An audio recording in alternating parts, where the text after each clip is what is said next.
Welcome back to the Pull the Chair podcast brought to you by the Grit Network. I am your host, Parrish Brown, with my co host, Dylan Lima today. How are you doing today, man? Oh man, I'm doing all right. Today is actually my birthday. I didn't tell you pre-show, but That's, today is my birthday, that's right. so Happy happy birthday, man. You birthday to mentioned it last me. week a little bit to me. So, A little bit, yeah, but it's good to get older. And also we gotta mention that Tyler hasn't been feeling too great, so it's mhm. gonna be another two-man show today. Who's to say when he'll be back? He kind of said that's kind of just like for future notice. So Uh, best of best of luck to him. But also, another sad thing, the Orlando Magic, rest in peace. They they had by far one of the most tragic performances against the Celtics B team last night. Was it even For the the B people team? It was maybe the I, C team at this point. well, I mean, considering that Baylor Showerman was our top scorer at 30 points, tied with Ron Harper Jr., and then you also had with 30 points, and then Garza. Luca Garza with 27, a double-double himself. So Baylor Sharman, mind you, is like the eighth man in that rotation come playoff time, and he's our star player going into 30 a points. must-win for the Magic. Like this was a game that you had Franz Wagner with 20 points, you had Paolo Banchero with a 23-point triple double, you had Jalen Suggs with a 23-point game, and you lose to literally the G League Celtics when That's they really purposely sad. weren't trying. Like they weren't even trying. And this is a Magic team that was constantly in the playoff talk. They were consistently out of the play-in and now slide into the play-in because they couldn't show up against a bunch of G Leaguers. And So y'all were just rest chucking up threes, man. Like, well, I mean that's the thing. I mean, like that I think that's the biggest kryptonite with the Magic, where they're notorious for not being shooters. Like Paolo mhm. Banchero, PB and OJ, 0 for 5 from three. You had Franz Wagner, 2 for 7 from three. Jalen Suggs is the only dude that actually put up threes and made them at a decent clip, but he went 7 for 15, 8 of Desmond 17 Bain is for the the guy field they total. traded for to hit threes, and he put up a whopping 8 points. I totally missed his box score because that's how of a non-factor he was in the game. So yeah, I mean, any kind of seriousness I put on the Magic's name, it's gone. Rest in peace from this day forward, the Orlando Magic. I'm sorry that you guys have been eliminated before the play and even started. But yeah, If we're gonna get into playoff fast, this playoffs have been set. There's a lot to talk about.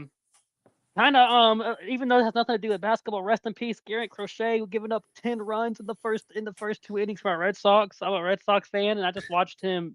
I didn't even watch it. I knew they were playing tonight, and I knew they were facing the Twins, and I said, "Oh, Garrett Crochet's pitching. It'll be a low scoring game." I get a random message from my friends.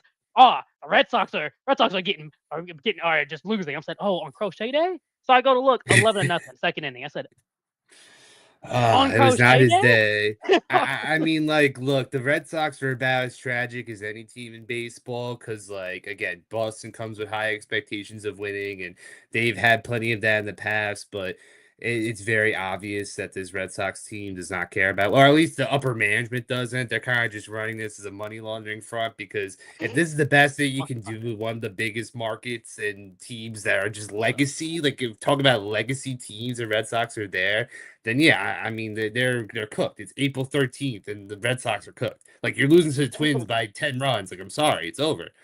I hate to Man, the break it Twins to are you. doing There's no good, man. help.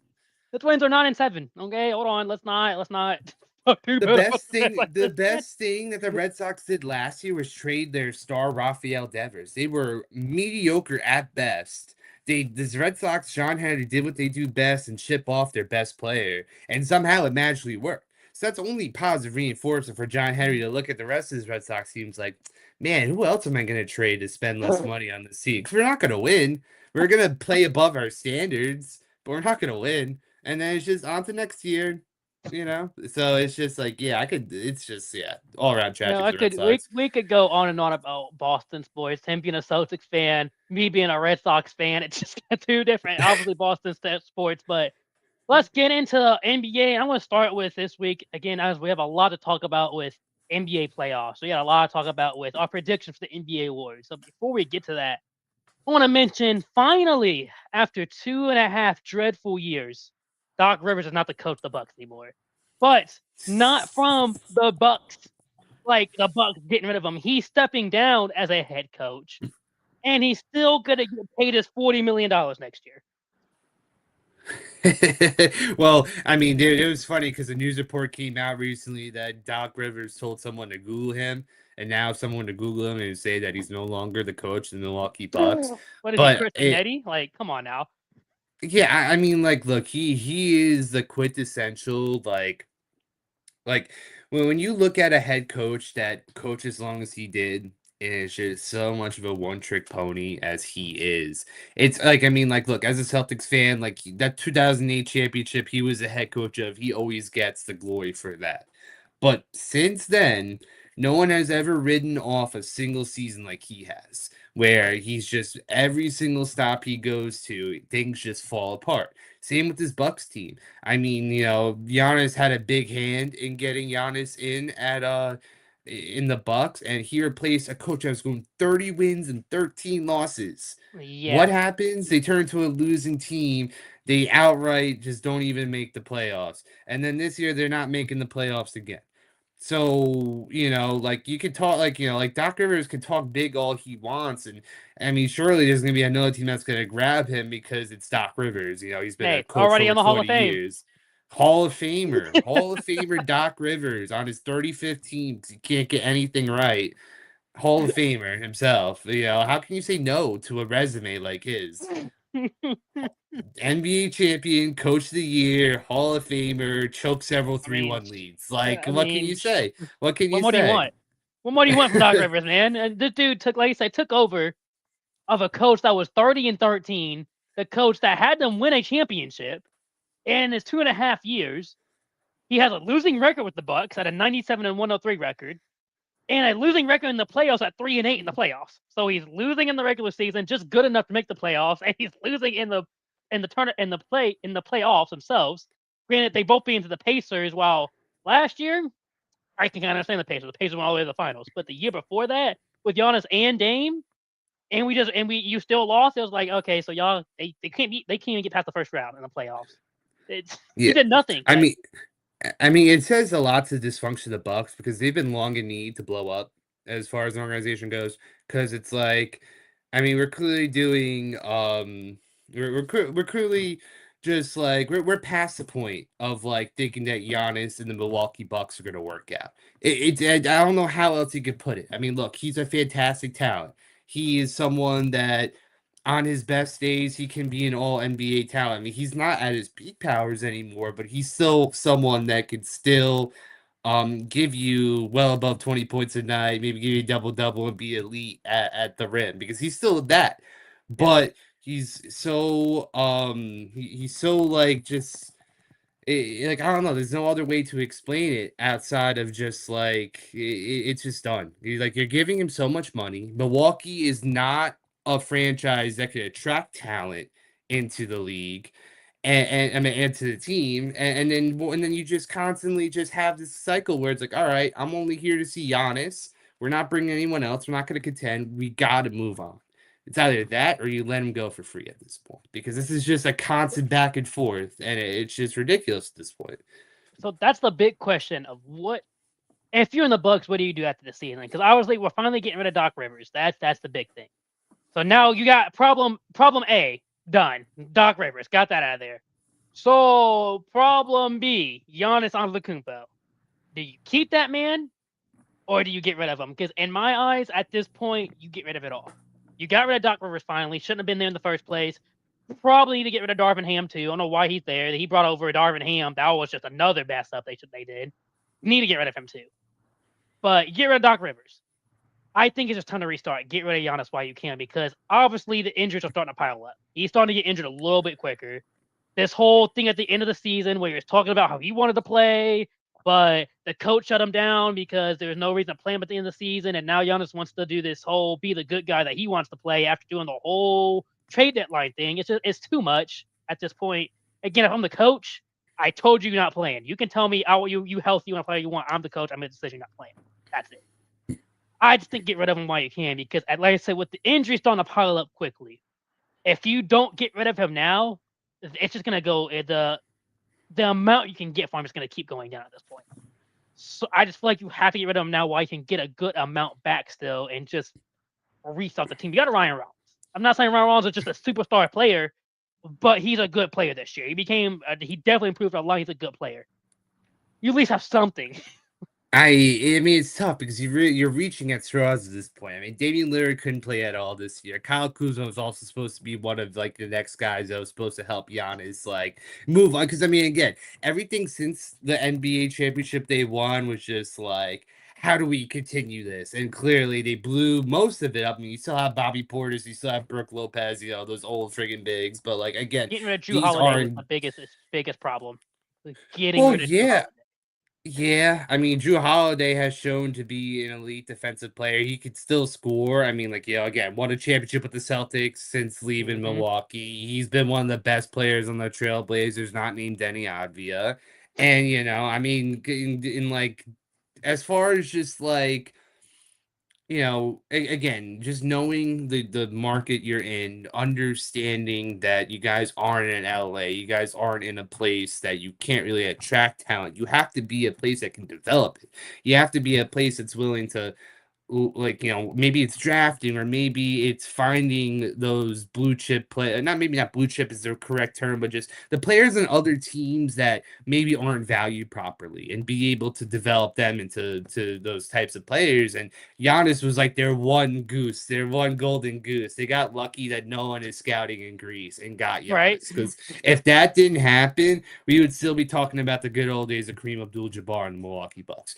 So like that's Oscar Robertson. Yeah, like those are when you talk about the good times with the Milwaukee Bucks. So I mean, yeah, it's time to reset, and it will definitely hurt for the Bucks. It'll definitely suck next year. Who knows? Maybe they'll get lucky and get a top lottery pick, right? NBA, right? Adam Silver, surely, right?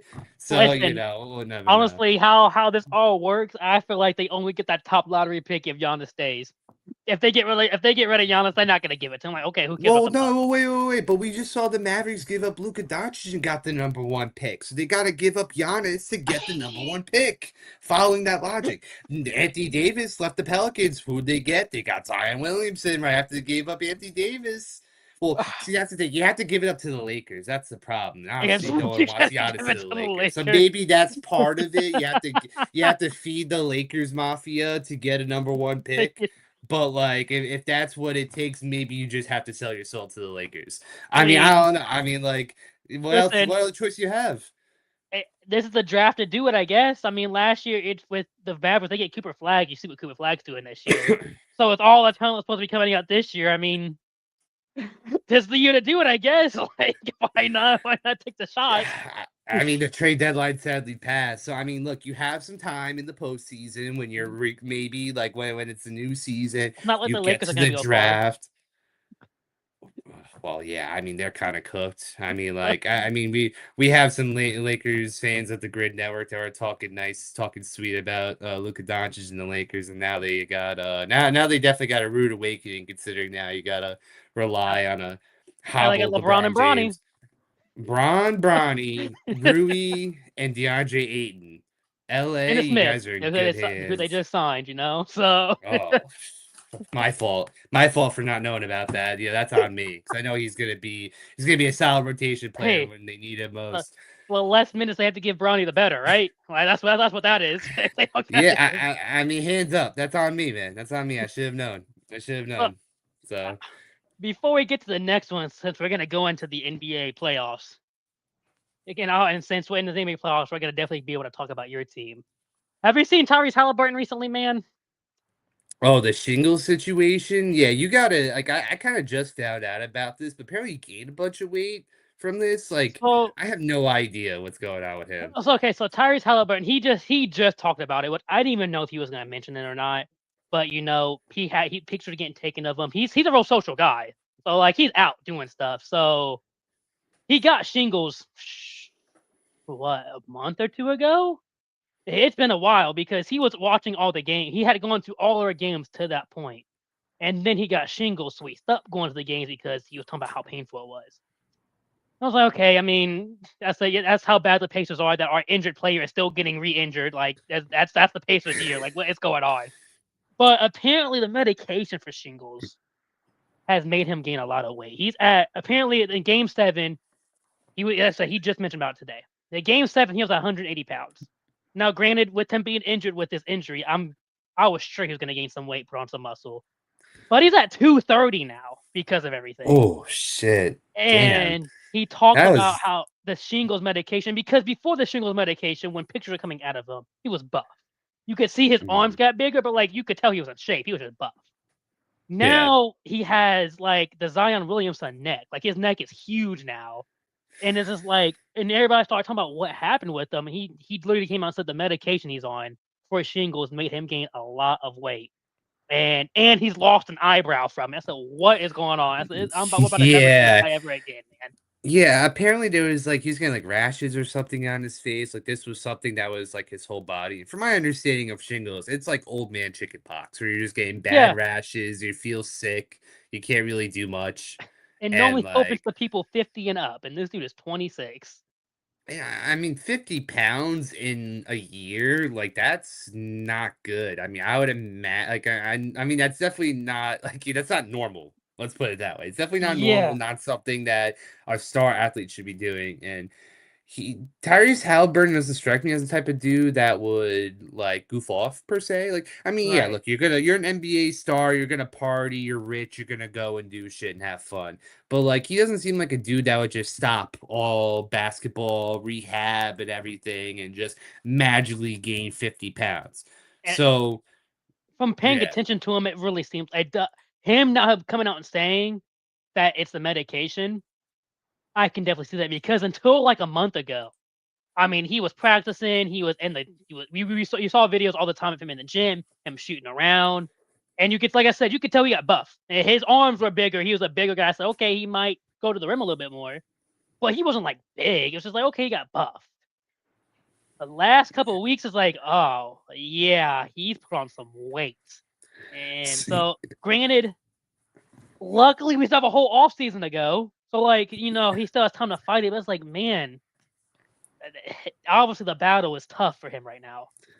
I do think that luckily, I mean, like, I don't know. It's hard to say luckily with this stuff because you never want it to happen. But like, considering he had no expectation to come back this season, like, it was a wash year regardless for the Pacers. So, Yeah. God forbid he had a problem like shingles. It's better that he has it now and he's taking care of it than like if this was just before the season started and now he's severely overweight, he can't play, and it's like not like an injury. Like, I don't know. I look at Joel Embiid with his appendicitis, which has happened to him, which is again something that you can't control, something that just magically happened. And for someone like him, who is like notoriously unlucky with injury problems, and this was a Sixers team that was like finally healthy and like They look what good. Sixers They were fans looking good. expected when they got Paul George and Embiid and Maxey and Edgecombe and all these dudes together.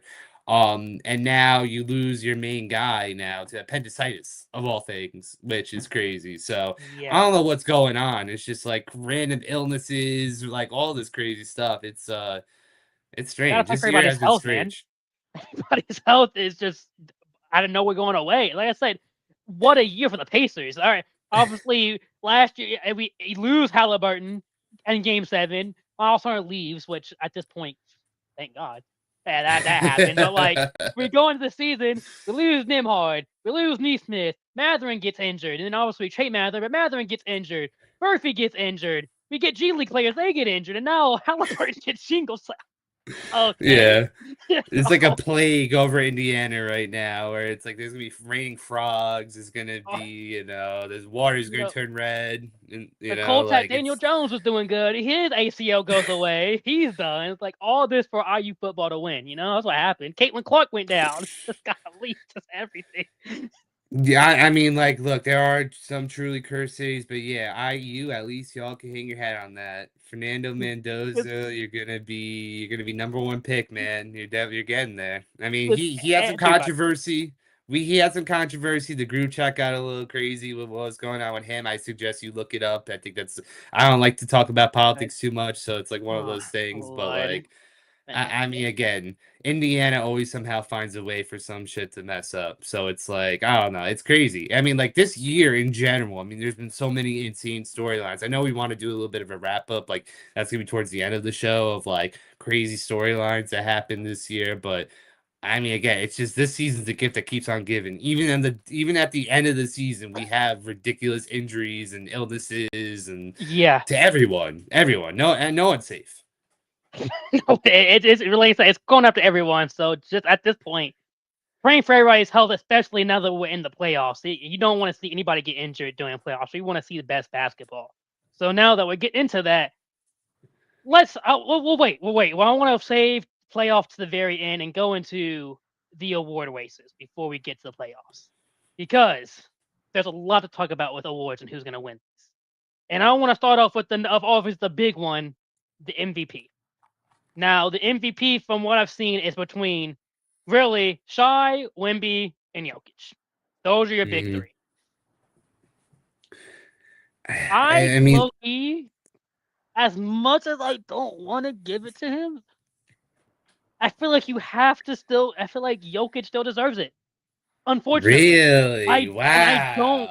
I'm surprised. I'm tired of seeing Jokic win it. As much again, I don't have too much against Shai. Obviously, people have things against Shai. I don't have too much against Shai. That's where I thought you were going with him, because again, he's like the enemy number one this year as far as like stars and the foul baiting that everybody always hates on, no matter who it is, James Harden, you name it.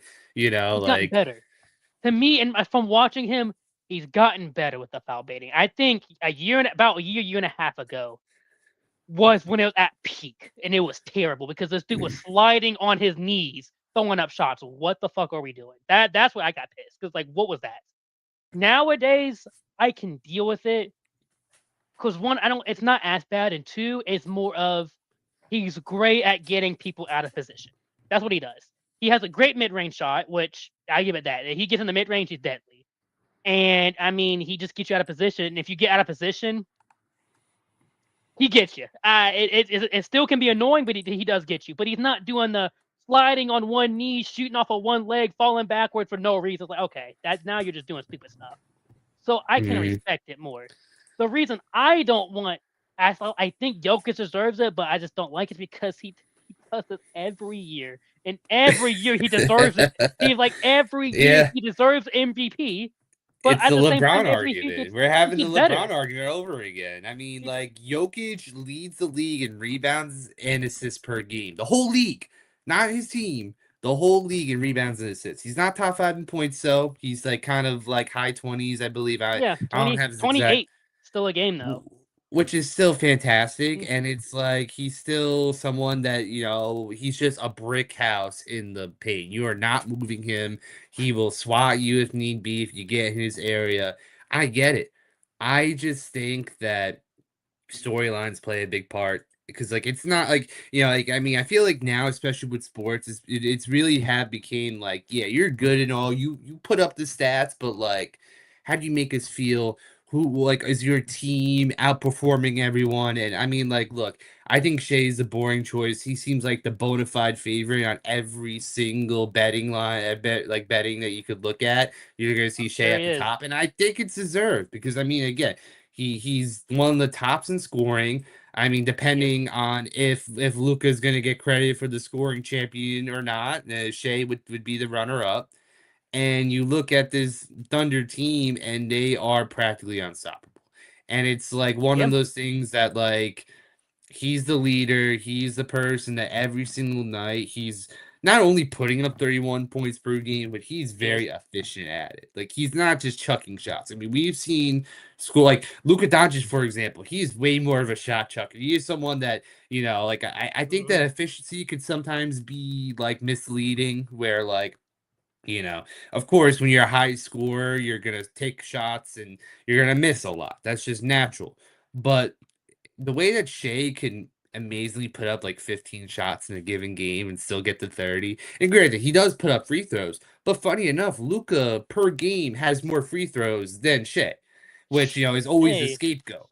Yeah. So, you know, so it's one of those things that I look at and I'm like, I'm just thinking more down the line when next 5 years or so is going to be the Wemby era. Like, we're gonna like, you say we're fed up with how Jokic was treated and how he had his own back-to-back. I mean, we're gonna look at Wemby the next couple of Yeah, years. As long as he stays healthy, especially on the now that defensive player of the Wemby's year, nobody's competing with that.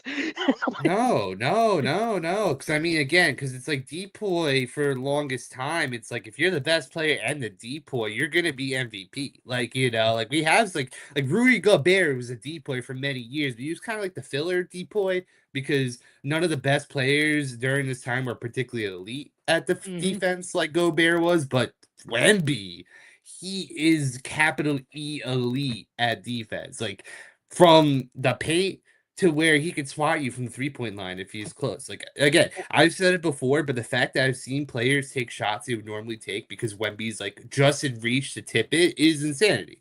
So as long as Wemby can stay healthy, he will be the future face of the league. He will be always in the MVP talks. But I think Shea gets his back-to-back for the sake of him like cementing his legacy, so to speak. And he's very well on a potential NBA championship team. 100%. Like starting off 24-1 on the season, mind you. And again, just being amazing as they are, like I just think Shea's that guy. And Wemby's definitely deserving. I think he definitely deserves a conversation, but I do think it is really Shea, Jokic, Wemby, and then everybody else is kind of like to fill out the top 5.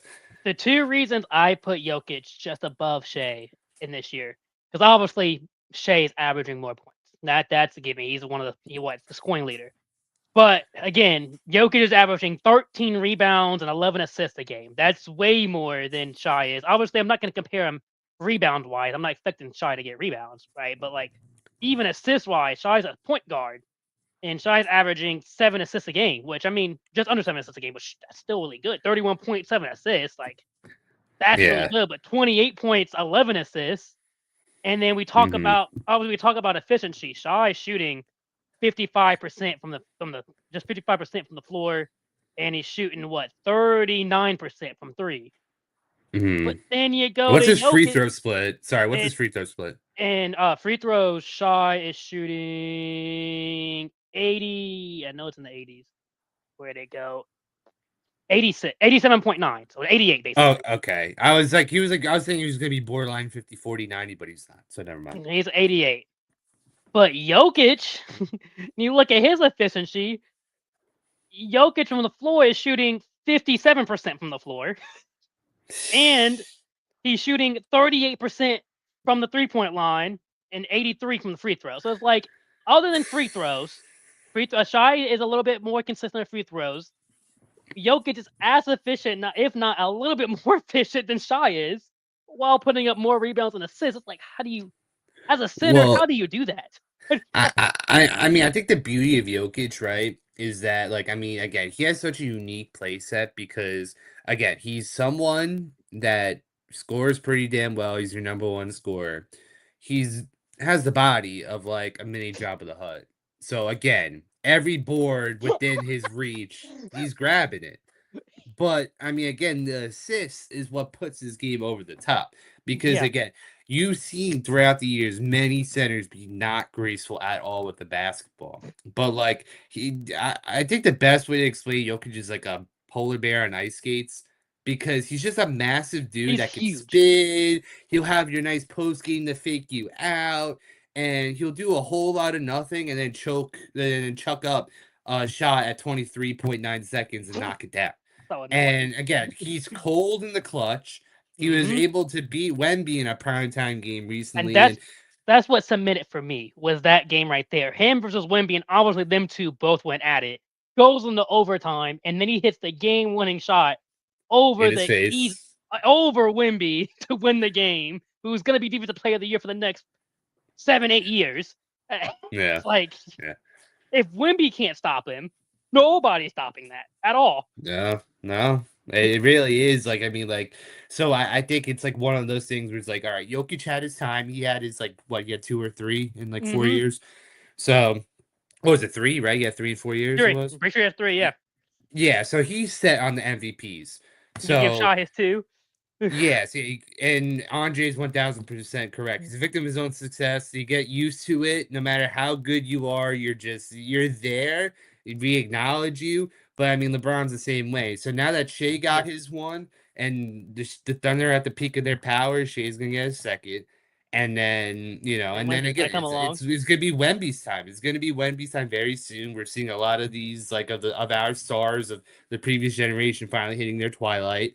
So now it's gonna be the era of Sadly, foreigners. golly, It's gonna be the sadly. era of I know, because I mean, like, I think when we always talk about the faces, fuck. You're Oh good. You're no, good. No, you're good. It's working. sorry, my headset just shut off on me. He's tweaking. It's like it's not working. You're good, bruh. It only went out for like a half a second. Oh, never mind. It definitely went out for now. All right. Well, I'm gonna go. I was here talking about Jokic. I would go right into the next topic real quick while he gets that figured out, and talk about. Oh, love you gotta love technology, guys. This is what happens when you put everything in technology. Everything works on technology, and then technology doesn't work your way. This is what happens because this is what work looks Oh, like, there we go. man. I'm back. Oh God. Do we It hear only me? went out for Hello? like Oh yeah. no. I can hear you. Okay. It only went out for like a Yeah. second at first, and then you said something, and then it went off completely. You're like, oh, there it Yeah, goes. my headset just shut off on me, my microphone, everything, just for no reason. I mean, my like it should be picking up that I'm speaking and all of that, and I don't know why it shut off on me. But yeah, back to what I was saying. It was just like we always talk about the face of the NBA, and it always has to be a American player.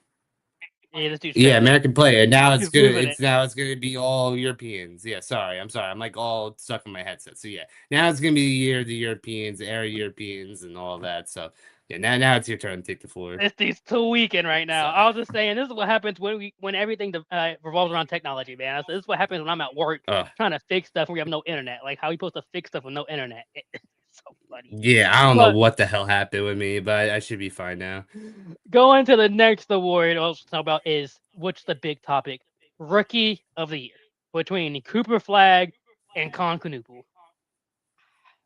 I feel like all year I've been thinking it should go to Cooper Flag. Now, Con Knuppel, great rookie year, led the NBA in 3 points made at 273, with LaMelo being one behind at 272. So we talk about the Celtics checking up threes. Nah, they checking up threes. So like, Con Knuppel and Cooper Flag both had amazing years. I kind of felt like it should have went to I should go to Cooper, but then you start looking at it. Con played 80 out of 82 games. So like he was there all season. Cooper missed 12. I mean, he played 70. 21 points, 7 rebounds, 4.5 assists for Cooper Flag. 18.5 points, 5 rebounds, 3 assists for Con Knuppel. So like you look stat wise, it seems like Cooper just has a slight edge over Con Knuppel, but like obviously the Hornets are a much better team than the Mavericks.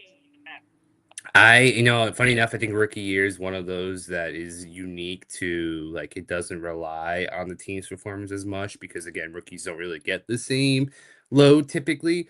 But like just last week, we were talking about how Cooper Flag was leading in points, rebounds, assists, and steals for the whole team. And the first player, not rookie, but player since Michael Jordan to do that, which is amazing. And again, he's the youngest to have a 50-point game. I think he's just so far as talent and his expectation coming in the league, he's looking to be someone that the Mavericks are set on, and he's definitely going to be someone we're going to look at as maybe the future American face, maybe like depending on how fast the Mavericks develop, who knows.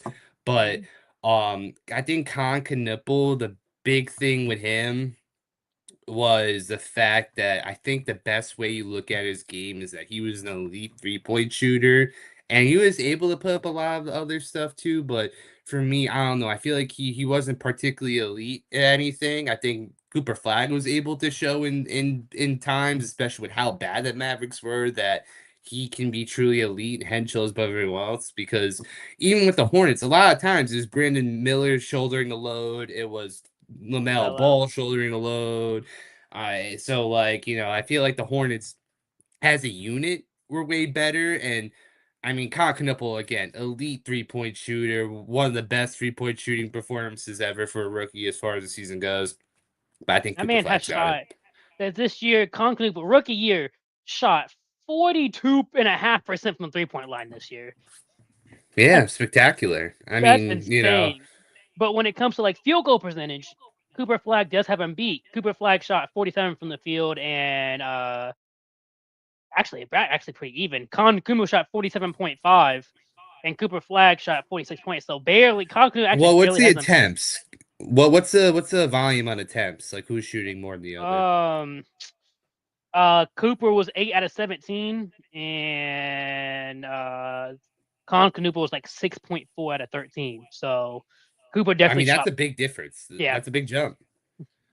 So again, obviously Cooper Con is a 3-point shooter, and Cooper is a more of a slash and gets the basket type of guy who can shoot. He can shoot anywhere, but he gets the basket. But also with that 7 rebounds, that's something Con Canupa isn't consistently doing. I just think multiple 50-point games. You have to give it to Cooper Flag. And if it wasn't almost any other year, Con Canupa could have this, but multiple 50-point games. Yeah. And the Hornets have been a great story. I mean, they've been a very feel-good story, especially when they're just a consistent bomb dweller team turning it around. But I think it's just when you see what Cooper Flag has done with this crap Mavericks team, and yes, they have been a bad team. I think just simply already establishing being the guy and leading the team and pretty much every significant statistical number can only prove that you were truly the best rookie because no one else on that team was able to outshine you in any way. Yeah. The next award, which this is probably gonna be really quick because there's no really debating on this, obviously, Defensive Player of the Year, going to Wemby. The dude's averaging 3 blocks a game and a steal a game. And like I said, that you're not competing with that. I mean, rookie, Defensive Player of the Year is kind of just set at this point. As long as he's playing, he's gonna be Defensive Player of the Year.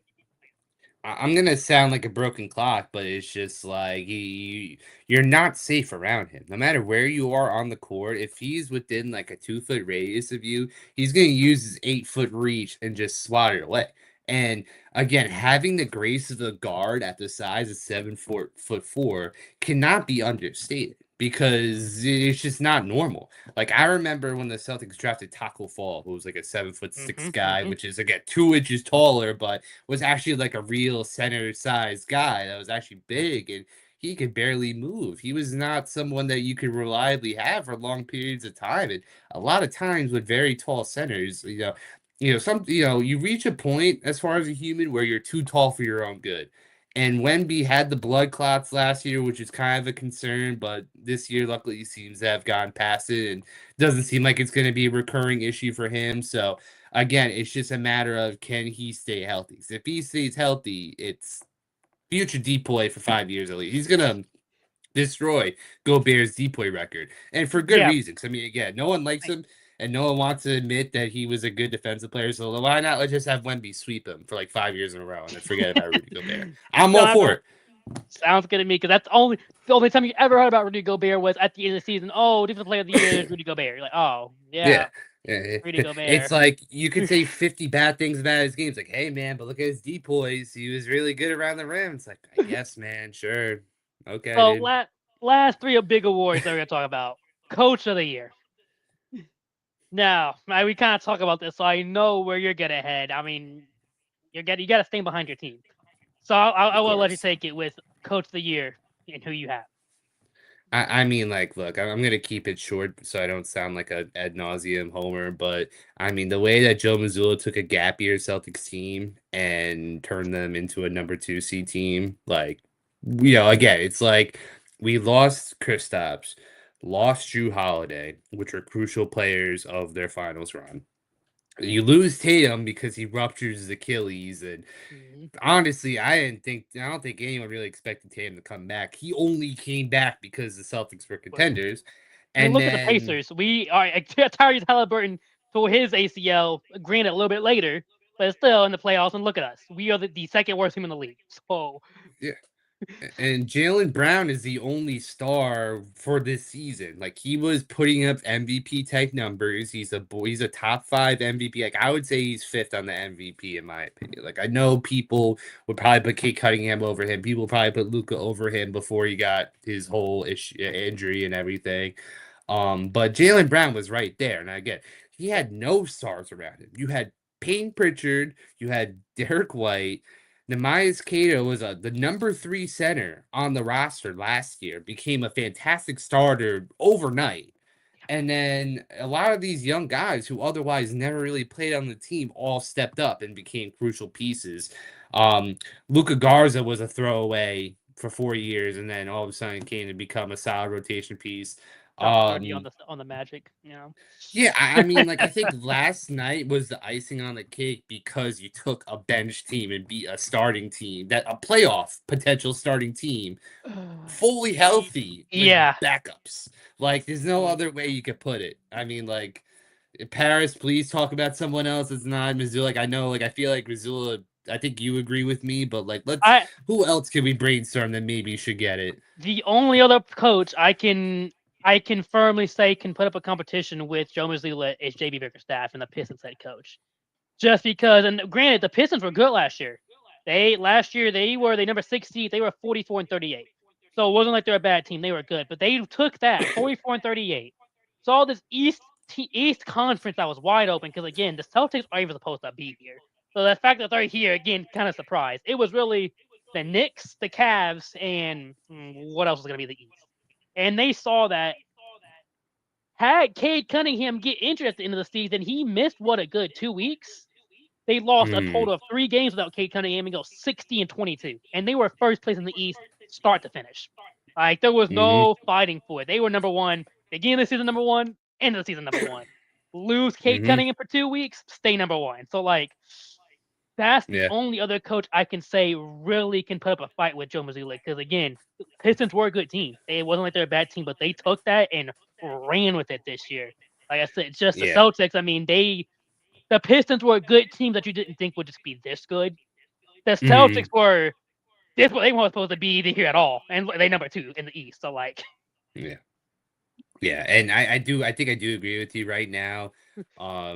Looking at Sports Illustrated, FanDuel Sportsbook odds, JB Bickerstaff is the favorite at -260. Missoula is at 220 underdog. So, I mean, yeah, I mean, like, close. Look, the Pistons, and like when we talk about team performances, that the whole point of the coach is to make sure the team performs at its best. And considering wire to wire, best team in the Eastern Conference, and losing your best player, don't skip a beat. And, they made some critical moves. I mean, Jaden Ivey was someone that was important, a rotational piece on the Pistons. They traded him just at the right time before some precarious situation found him. Man, so he went on his whole tirade. I guess they got a message before that because, like, they said, wait, I see it coming. We got to get out of here. Yeah, I mean, I would imagine the writing was on the wall that maybe things weren't the best for him because, at the end of the day, it is a business, sadly, and the Pistons got sold off at the perfect time. And they are like, I can't fully quite wrap my head around the Pistons. Like, they kind of, to me, feel like the team that, again, overachieved based off of the lack of competition in the Eastern Conference, but you still can't understate them. So yeah, I do think Bickerstaff definitely is very well deserving as well, and might very well will win it. But it's close. I'm sticking with Missoula, baby. I'm still sticking with my guy. It's really close for that one. And then the last 2 awards, NBA 6th Man of the Year. Now, who do you have winning 6th Man of the Year? I mean, it's just there's one man. His name is Naz Reid. And he was the OG. He was the OG self-named nickname guy because Naz Reid is that guy. I don't like. He's someone that, like, when I look at bench players that probably shouldn't be on the bench or maybe are on the bench and that's where their best situation is. I mean, Naz Reid is that guy. Like, he plays like he's a starter. He averages 13 points per game, 6 rebounds, at 45% from the field. And he's not afraid to shoot. And then not to mention he's someone, 36% from 3, which is very solid considering he's a larger guy and shouldn't be shooting as much as he does. And then he also averages a steal and a block. So 2 stocks on the year per game from him. So, he's someone that impacts every single line, and the Timberwolves have been a fun team. So I'm all for having a fun award, and I think Naz Reid is a fun guy. I like that pick. I was looking at Keldon Johnson, but when you compare Keldon Johnson and Nas Reed, funny enough, Nas Reed has them beating like every stat by like one. Like he's averaging just a little bit more points, a little bit more rebounds, a little bit more assists. So like he has them beat. The only other person I can see that competes with that is Jack West Jr. from the Heat. Because Jack West is averaging 15 points, 5 rebounds, 5 assists on 50% shooting. Yeah, So like, I mean he's solid. I like that Heat team was also like they were a very weird team this year. They kind of fell in a real bad way. Like 83 this was points. yeah, well, I mean again, Bam Adebayo, Bam Kobe Bryant Adebayo, putting up an 83-point game is definitely by far the highlight of this Heat team. But I think we finally have found the limit of Pat Riley with them, where it's like, It's the play-in. how That's what they're long gonna can be. you run it? Well, they didn't even make it this year. That was like their baseline is the play in. I don't think are they in it this year or did Yeah, they they're just in it. really miss They're it? in the They're in play-in. it. Well, Like I yeah, I said, mean that's their baseline. that's the They're thing. They're playing every Eric year. Spoelstra is the Mike Tomlin of basketball. Had Yikes. his one championship early, Yikes. consistently takes under-talented teams to playoff-like conditions. Will definitely Yikes. over compete, but then you also have an ownership management that can never put a good team around you. So, like, I give a lot of credit to Spoelstra because he does a lot more with a lot less. But I mean, I don't know. Jaime Jaquez, he's not like he's never someone that jumps off the page when we talk about the Heat. Yeah, I mean, like there's not really much nice to say about them too. At least the Spurs are a fun and exciting team, and Keldon Johnson was able to hold the fort despite injury problems plaguing them throughout the year. So, Keldon Johnson kind of get like the popularity pick, I guess. But I think Nas Reed, he definitely I think is definitely going to be that guy this year. Finally, Nas Reed's a player you don't think about. I feel like Nas Reed's a player you overlook all the time until you actually pay attention to the Timberwolves. You're like, oh yeah, Nas Reed's out there. I mean, like the Timberwolves also they are a team where they are a tortured fan base for like the Timberwolves, and again you have your star in Anthony Edwards, you have a good team. Like, the Timberwolves are definitely an underrated team where they have a very solid base around him to have the promise of making it to the third round. Like that's been their ceiling so far, and I mean it's unfortunate they're always outgained by better teams. Like they're never the best team, but they're always one of the most exciting electric teams. And Nas Reed is definitely a big part of that. And then again, Julius Randle's been playing well. Rudy Gobert doing Rudy Gobert things. They also have was it Jaden McDaniels? I think is also on that team too. Who's very they got good. Kevin Durant. We got Jaden McDaniels. What can I say? But then there's no more else to say. That's what Ant would say. That's all I got. Yeah, Ant see. And then they got Ayo DeSumo over the trade deadline too. So now they have a little guard depth on top of everything, which is always something that was a problem when Anthony Edwards is on the court. Like who's gonna facilitate the ball when he's not there? So yeah, I'm all for Nas Reed. Now, last award before we get into this playoff talk, and obviously this week we're going to talk mainly about the play-in just because we're at right now. But last award, most improved player. Now, funny enough, even going into the show, I was thinking Jalen Johnson is my most improved player because funny enough, I didn't know too much about him before this year. And then this year, he drops a double-double per game, not too far away from a triple-double per game, averaging 22.5 points, 10 rebounds, 8 assists a game. So I was like, that guy is definitely most improved. But then you compare it to last season. Last season, granted, he only played half a season. He only played 36 games. But in those 36 games, he averaged 19 points, 10 rebounds. So yeah. Okay. He only played half a season, but in that half a season, he still was really good. Obviously, now this year, he's averaging more points, even more points a game, 3 more assists a game, while still doing the rebounds. So obviously he still got better. But like it's not as big as a jump as I thought it was gonna be. So now who are you thinking then? Who's it's for me, now that I see that, it's tough because at this point I think funny enough it goes to the other Hawks player, Nickeil Alexander-Walker. Because that dude is a defensive menace since 2019 when he got into the league. Mhm. Until this year, his highest points per game in a year was 13 points a game. Because again, he was a defensive guard. He can play great defense. He can get some assists, but like that was a defensive guy. Then this year, all of a sudden, he drops. They get rid of Trae Young. Jalen Johnson becomes the star, and at point guard, he drops 21 points a game this year. Where the fuck that come Mhm. from? Yeah, I 21 mean, points. quite literally, he was sixth man of the year, sixth place in that last year with 9 points per game, Yeah, and now he's a 20. His best year was 12 points per game. and now Actually, that technically 21, 22. He was like, yeah, but just at third, that's his just under best. 13, and now that was what 5 years ago. He's dropped 13 a Almost, yeah. game, and now out of nowhere, again, the last 3 years he averaged 6 points, 8 points, 9 points, 21 points. hmm 21 come from? Yeah. So it's crazy because I do think this is probably the most intriguing award because it's very rare that you get two most improved guys on the same team. And I do really can't stress how crazy, like, how they just gave up on Trey Young. And not only did they give up on Trey Young, but they literally gave him up for nothing.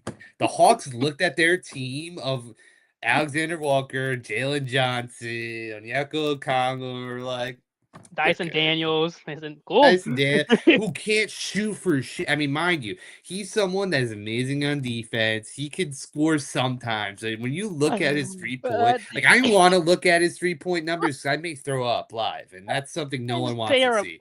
So the Hawks looked at that. The Hawks looked that up and said, "We're good, Trey Young. Have fun in DC, brother." And Dyson Daniels, okay, he averaged still 12 points a game. I'll give him that. 12 points. Okay, 12.7 rebounds, 6 assists. So like, okay, it's that's solid. cool. I mean, it's solid. But then you look His at the 3-point 3-point percentage was 18% this year. I was gonna be like 27% maybe, and And even granted, that is bad. only took 1.5 3-pointers a game. And he had like 18% this year. So he didn't even I try mean, to. He's still getting. I mean, like it's resting on your laurels because again, last year he was a borderline depoy guy, and he's like, you know what? I think we'll just go defense. Offense, I'll do it when I need to, but And like last year, he shot 3 threes a game and shot 34%. He was okay. that was respectable. Even falling to 30 wouldn't be ideal, but you would live with that. But 17% on 1.5 threes per game. See, most nights he wasn't even making a three. Most nights he wasn't even trying. So, don't even worry about it. I mean, now I'm just picturing him like setting off the side of the backboard. It'll roll off. It doesn't bounce off the rim. It'll roll off the side of the rim. Like that's I imagine how bad he was missing. Where he's like, "I'm good, guys. Catch me on a layup, sure. I'll play some defense. Point, I'm good, man. I'll play defense. I'll diamond out because I may be open for the three, but I'll get the better shooter to shoot for me. And I'll get some dimes that way. If that's cool, we'll get the points. Not through me. We'd rather have that than Trae Young. Yeah. And I do think that Jalen Johnson, because I mean, also too, we got to remember that John Morant at one time was the most improved player one year. So, like by definition, and also this is like second, third year Ja when he was like fresh off his rookie year, playing amazing, and then his second year, like, oh yeah, most improved. Go ahead, dude. Have a nice little award for you, son. So, just the fact that Jalen Johnson became the face of the Hawks just like that overnight, and he still thrived in that role, I think that's good enough. But by definition, Nickeil Alexander-Walker should be, considering you jump 11 points per game in 1 year, and just responsibility in general. All the people deserve it because Jalen Johnson, again, averaging a double-double, just under triple-double. But then the other three players other than Nickeil Alexander-Walker is Jalen Duren, who's averaging 20 points a game this season. In the last 2 seasons, he dropped 14 and 12, and this year he was at 20, still getting the same amount of rebounds. So it's like, that's pretty good. And then the other main guy that I really like is Ryan Rollins, because that dude is now, honestly, obviously have Giannis, but other than Giannis, the only other player really known on that team is Ryan Rollins this year. And this guy came in Last year he dropped 6 points a game. The year before that he dropped 3 points a game. And now Yeah, this year he's dropping 17. So and you know what? Someone else I'm going to throw out there because I think it definitely should be that name should be in that is Deni Avdija.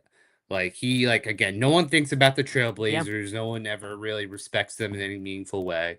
But the fact that Deni Avdija became an All-Star this year in his fifth or sixth season? He was drafted by the Wizards in 2020. So he's 5 years finishing up his sixth year. And he went from being a single point averager per game, jumped to 14 in 2023, 24, 24, 25, he went 16. And then this year at 24.2 and an all-star. So because he got the all-star nod and the point jump, Deni Avdija may be a dark horse in this. So I do think this is going to be the most crazy award where it may be very split up in who is deserving. So there's a lot of deserving guys. Deni Avdija is the reason Portland's even in the playoffs right now. Because Portland made it the play-in somehow. And literally Deni Avdija and Jrue Holiday. That's their team. It is Deni Avdija, Jrue Holiday, really. So that's a fun fact. That's a fun fact for me. I even realized they snuck in. I mean, I know they were probably well in there for a while considering the tanking situation, but it's amazing that they somehow got there. Yeah. So let's wrap up. We talk about that. Let's get to the playoffs. Playoffs are firmly set. Playoffs, the play-in games start tomorrow. So everybody stay tuned for that. In the playoffs, what we're looking at is your first round in the East. Obviously, you got the Thunder #1 seed, Spurs #2 seed. You got the 3 seed Nuggets versus the 6 seed Timberwolves. Again, that's always going to be a series to watch. I will be watching that. And then you got the 4 seed injury old man LeBron with Kid Bronny versus the Rockets. It's been like that all season. It was the Lakers and Rockets, and here we are. Yep. As the series foretold. And then on the East, you got number one Pistons, #2 Celtics. Again, down your Celtics, break your Celtics #2. You got the Knicks, the #3 Knicks facing the #6 Hawks. Forget the play-in, the Hawks made it in completely. After being 29-37 midway through the season, they are the #6 seed, and you can't sleep on them. I have the Knicks at least pulling it out, but the Hawks can take them at least 5-6 games. They're gonna push them. It's gonna be a good series. Look, I have a friend that's a Hawks fan. God rest his soul. He's somehow cursed to be a Bengals and a Hawks fan of all teams. He had one of the most cursed fandoms ever. Give me Jets and Nets before or any New York terrible shit team or Minnesota. I'd rather pick a shit fandom than personally choose teams that are shit and will always be shit. But again, back to the Hawks. He was saying that of all the teams to face in the top half, he said he'd rather play the Knicks. And I think that's very fascinating because the Knicks, I mean, they beat the Celtics a couple days ago and they played about as perfect as they could. Yep. And when the Knicks are on their game, I mean, it's very hard to beat them. But, I mean, I do look at the Hawks team, and they got the length, they got the defense. They have a lot of ways to match up with the Knicks. I do think it just comes down to, is their defense strong enough to make sure that Brunson is taken care of? Because I do think the Knicks, they start and end with Jalen Brunson. I mean, they're always going to have to rely on a hot hand. When the Knicks beat the Celtics, they needed clutch threes from Josh Hart at the end of the game, and Josh Hart's not known for being a shooter. He's not known for being a shooter, but he had some OG Anunoby, someone that you can never keep open. He's the most quiet dude on the court, so he's easy to forget about. But he is deadly from the corner. He's fantastic at the corner three, and he will make you pay if you don't guard him. And then Cat, he'll have his spurts where he will be very good. So the Hawks will have a handful, and I think it will go maybe 6. I think they have the potential to shock them. We have seen the Hawks shock the Knicks in the past, but that was with Trae Young. That was a Trae Young team. This maybe we'll see. Josh Hart, funny enough. Oh, I have a hate. I do not like, and it's funny. I do not like Josh Hart, the basketball player. I'll say it right there. Because every time I see him talking to the media, talking outside of basketball, he seems like a hilarious guy. That dude seems like I would love to hang out with. But I personally can't stand Josh Hart, the basketball player, because, and not even because he's bad, it's because he's smaller, but he out rebounds the entire Pacers team every time he faces them. Him himself out rebounds the entire team. And then Hmm. let it be a close game. Out of nowhere, Josh Hart's the deadliest 3-point shooter you've seen. That pisses me off. Because who are you? You are not a 3-point shooter. Till the very end of the game, he's like, oh, actually, I'm gonna hit this three now. It's like, really? Are you serious? I mean, like, I think that the craziest thing about the Knicks is that they were a team forged in fire with Tom Thibodeau, and now they don't have to worry about playing 40 minutes a game anymore. So now they Yep. could like actually take some breaths, which is huge. But you know, I think growing up, we've all known like that one small pesky kid that was like a super try hard, and he may have been nasty. But you know, you didn't like it Yeah. because like everybody wants to be competitive, have fun, but there's always someone that takes it a little too far and not in a cool way. And like when you have Josh Hart and Mikal Bridges known for being high motor, high effort dudes that will give you a little bit of everything, but won't be particularly elite in any scenario. And then you throw like a Jose Alvarado in off the bench, Golly. who's Yeah. also a pest in his own right. Like you're gonna have so many different things coming at you where I don't see the Hawks knocking them down, but I could see that being a great series. But then now going back to the West, I mean, we're looking at all these series. I mean, I was talking about for a while that of all the teams the Lakers want to face in the first round, they want to play the Rockets. But now without their best players or two of their three best players, I mean, like, do the Lakers fans even want to be in the playoffs anymore? I don't know. Like, I it's wouldn't. You got it looks like you got LeBron and Bronny versus the Rockets. Like that's just not. You didn't get LeBron and Bronny versus anybody. That's just not gonna work. LeBron. Now here's the thing. One of those games, LeBron is gonna have a LeBron game where he somewhere goes off for like 30 some points. You're like, really? What type of LeBron That's is this? game one. That's game one. The Knicks will be 1-0. I'm gonna hear Barry's friggin' mouth in the group chat be like, "Oh, the Lakers are gonna win," and then they're gonna get gentlemen swept in five. Write it down because that's 1000% what's happening in that series. Because I mean, again, you're gonna want DeAndre A and Rui Hachimura are gonna be crucial in your front court. Marcus Smart is going to be your main guard. Where again, I love Marcus Smart to death in the Celtics. I almost fell on my knees at Top Golf when I saw that he got traded for Kristaps Porzingis. It was by far the best thing that could have happened for us to move on from Marcus Smart. Because now, like, just a couple years removed from being our main starter, deploy on a Mm-hmm. finals run, he now averages 9 points per game, 2 rebounds, 3 assists, Yeah, almost averages 2 turnovers per game. you don't hear that dude's name I gotta ever see his again shooting anymore at splits. all.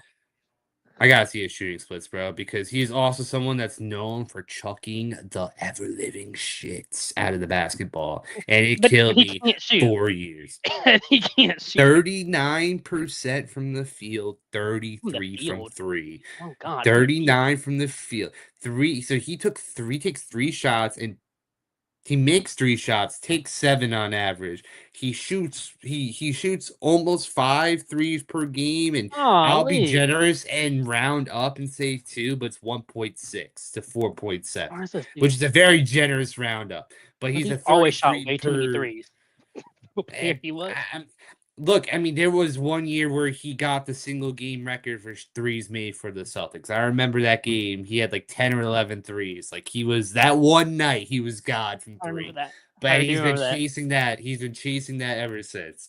So, I mean, again, I could keep going on and torturing Lakers fans, but the bottom line is like this team is not built It's for terrible. anything. Like, I mean, when you had Doncic and Reeves holding down that backcourt, there was like you could talk yourself into all right, Luka can carry, Austin Reeves will be the sidekick, LeBron will give you 25 when need be, and you could live with that. That'd be a solid second round exit at least. Yeah. But now the Rockets are fully healthy, and even though they may hate each other, and that's very valid, like chemistry may be a very much an issue with this team, but Kevin Durant only cares about basketball. You could give a crap at anything else. He's putting 30 on you. He's putting 30 on you at least 3 games this season series. And I need to pull up this record, but Kevin Durant currently has more wins over LeBron in the playoffs. So I do see that. So like again, and that's on good teams from both of them. Now this is literally an old LeBron, and the Rockets at least have other players. I mean, Alfred Sagoon is always going to be a V. He's a mini Sabonis slash Jokic, where he'll give you 20 points. He averages 9 boards. He gives you 6 assists, a steal, and a block. All fantastic stats. He's gonna look like a menace to DeAndre Ayton when most teams that actually have elite bigs will shoo Sengun away like a fly. And then Ahmed Thompson's locking anyone down that is in that backcourt. So Yeah. have fun trying to have And- any kind of spacing. And their And then 14 matchup CGs. and the 14 matchup against each other in the playoffs. Kevin Durant's up 9-5. I mean, I'll give him credit where it's like it's more of LeBron's late years is when Kevin Durant got him. Like, because most of the time they were in different conferences, really. I mean, the only time they were in the same conference, really in the latter half of his career when he was on Yeah. the Lakers anyways. So it's Right. like even with Cleveland when Kevin Durant was on the Warriors, which I mean, again, you gotta you're gonna count those Warriors wins when But he was on the greatest team to ever be assembled. So yeah. it's tough. It's very tough.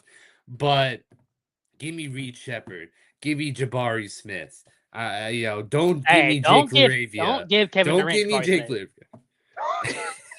Oh God. I mean, like, look, Jabari Smith will sit in the corner like a good boy. He'll shoot when he needs to, and then you'll put his weight when need be. Just get out of Durant's way. He's gonna cook LeBron into retirement. Plain and simple. To finish up this playoffs, we just mentioned the last matchup in the East is Cleveland versus Toronto, the 4 and 5 seed. So now to wrap up this episode, as I said, we're gonna talk about the play-in. So West, you got the 9 and 10, the Clippers versus Warriors. I think the Clippers win that game. Now I want to say easily. It's obviously Curry, but the Clippers have looked good in stretches with Mathurin over You're there and already Kawhi. jumping ahead of them. You're already jumping ahead of Wednesday, but I'll let you rock. We'll work in reverse order. Clippers and Warriors are the very last game of like Hey, these first four. I'm just looking at the matchups how there is. Fair enough. Fair enough. I mean, like that is a big ticket one of them all. So Clippers and okay. Warriors, I do think the Clippers win. Like I said, the Clippers have looked good with everybody healthy, with them having Mathurin, which I really do like Benedict Mathurin, man. I understand why we got rid of him, and if it works out and we get a top 5 pick, okay. But if it doesn't work out, ooh, that's not gonna look good at all. But No, and they got not Darius at all. Garland, Mathurin, Kawhi. That's beating the Warriors. That's just gonna beat them. Yeah. I mean, they're gonna like. I don't think Curry is even like playable really. Like he's been very scarcely available this time of year, this year particular. And again, he's getting up there in age, even with his immortal game that he has. I do think Clippers somehow miraculously will probably win that game. And that would put them against. That will put the Clippers against the Thunder first round. Funny enough, and then the other West game is the Suns and Trailblazers. Oof. Now, granted, funny enough, I could see the Trailblazers out of nowhere pulling this game out and making it into the playoffs. But Devin Booker's winning. Devin Booker, Dylan Brooks, unfortunately, has had a good year. Dylan Brooks has had a really good year over there in Portland and Phoenix this year.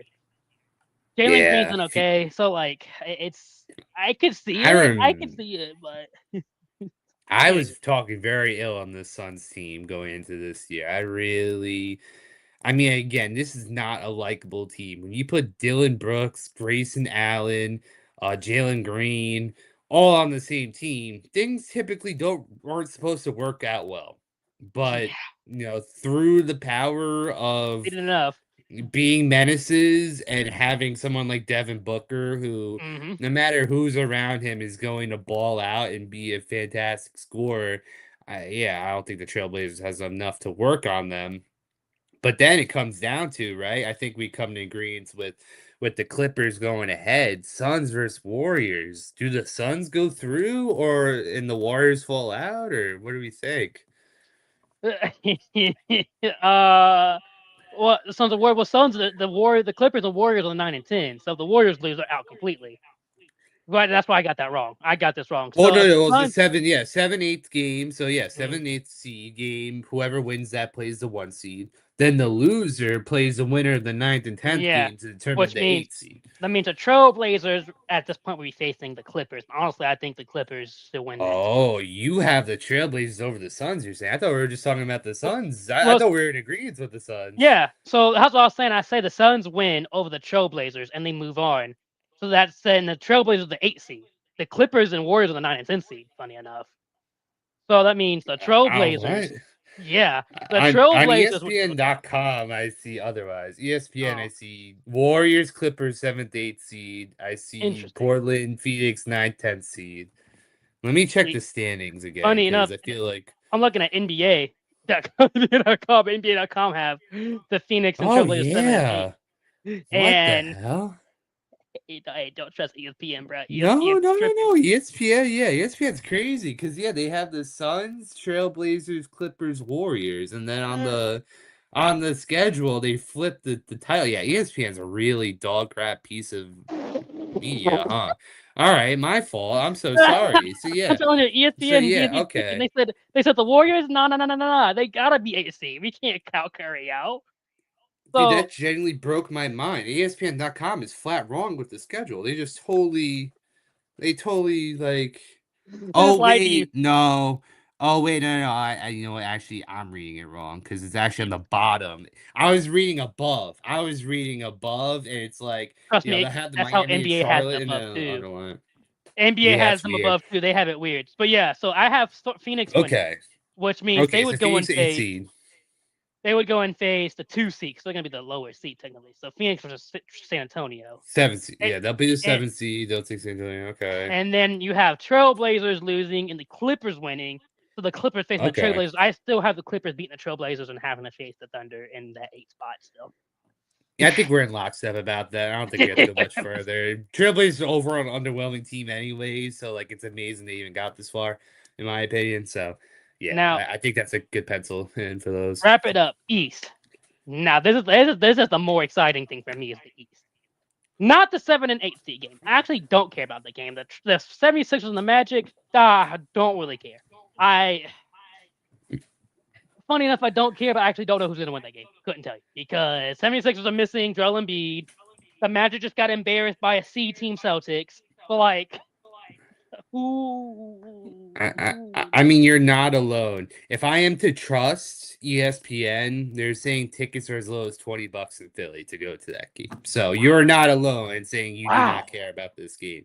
Wow. But me personally, I look at this game. That's all I say.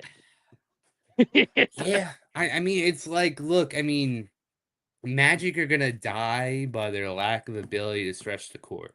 And clearly their defense is not capable enough to beat bench players, so I can't reliably put them.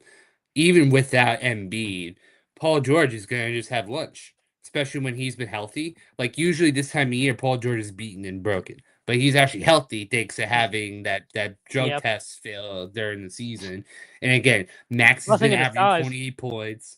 Yeah, and yeah, Matt. Yeah, exactly. And then Maxi's averaging 28, been fantastic star, and then BJ Edgecombe, he's kind of snuck under the normal like rookie of the year talks because of how good Khan and Cooper Flag have been. But BJ Edgecombe started this season like a damn near 30 ball against the Celtics and consistently has been fantastic. So I still think the Sixers still make it through, regardless. So that puts 76ers versus Celtics. That's fun.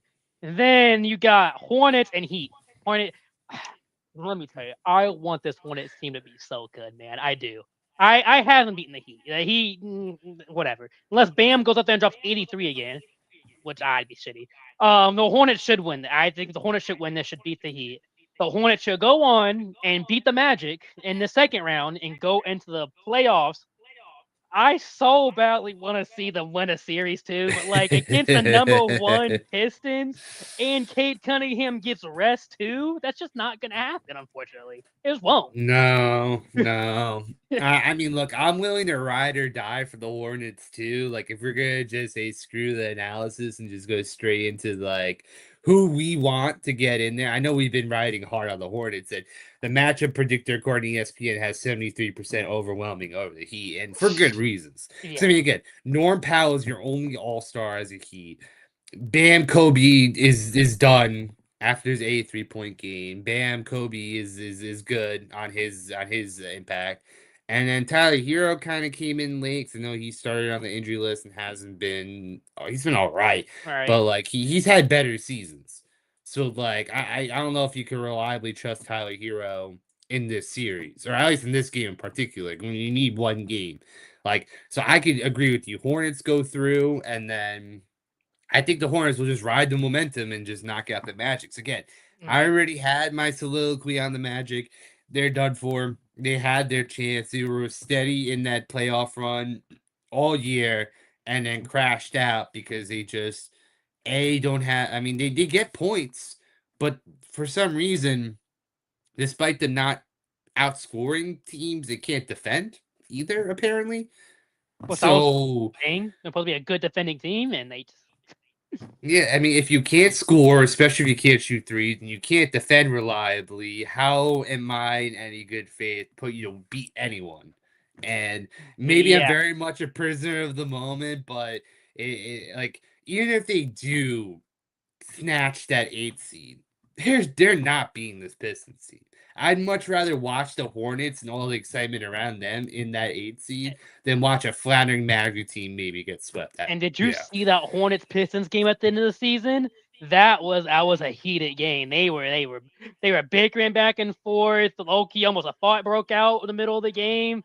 I need a series of that. I just do. Oh yeah, no doubt. Yeah, I need to see LaMelo and Concanoopul chuck up threes. Again, that's why they're going to beat the Magic. The Magic can't. You said the Magic can't shoot, and LaMelo and Concanoopul are 1 and 2 of most 3-pointers made this season. That's easy. You can't beat that if you're the Magic. So yeah, I mean, it's threes are more valuable than twos, and if you can't miss your threes, then you're kind of you're golden essentially. Because like, I mean, like, we've seen the live or die by the three work a lot of times, and we've seen teams get decimated because they live or die by the three. I think the Hornets can do enough to really be like, we're gonna go into the actual playoffs. Everybody's like, oh, watch out, man, the Hornets can make a run, and then it's like a 5-6 game series, like 6 games at best, 5 games, still goes to the Pistons, but still, I do think the Hornets have been very well, a very fun team this year, all things considered. So I'm rooting for them, no doubt. Oh, I am too. And that is going to wrap up this episode of the Pull the Chair podcast. Stay tuned, as with the playoff schedule happening, we might start changing a little bit of the schedule, just depending on how the games are going. First round shouldn't be too big of an idea, but definitely once we start getting to conference finals and finals, we might change some days, or we might just go live later if the game is going on, so we can kind of do a live reaction to a game. So just stay tuned for that. Like I said, that probably won't be for another week when the conference finals starts happening, but stay tuned, as we're going to stay up to date at all the playoffs. Obviously, we see what we're rooting for, and we'll break it down more next week as we know the seeding out the play-in and what we have going. So stay tuned, 9 o'clock Mondays on the Grit Network for the Pull the Chair podcast. Thanks for watching.